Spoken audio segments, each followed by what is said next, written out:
Hei hei! On oikein hyvässä mallissa. Kaikki. Täällä on semmoinen hyödyllä päällä, että uskois kyllä. No tossa sisustus alkaa olla suurin piirtein. Otas pieni.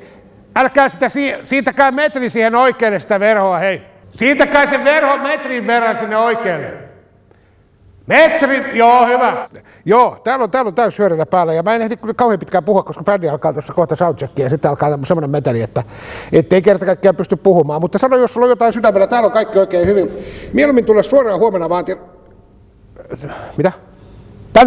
Tänään, totta kai tänään. Sanoinko mä, herranjumala, sanoinko mä huomenna? Ei, kun tule siinä, siis sanotaan nyt, että tule siinä 3 varttia ennen kuin tilaisuus alkaa, niin käydään vielä siinä ohjelma läpi ja tapaat nämä ihmiset sitten, ketkä me on puukattu täksi päiväksi, niin ei muuta kuin iltaa kohti. Nokka pystyssä, kiva. Joo, hei. Joo, nyt tulee vähän kiire. Terve. Onko se huomisen keikan lasku jo lähtenyt? No hyvä, muuta siitä päivämäärää nyt ensinnäkin. Joo, se onkin tänään se tilaisuus ja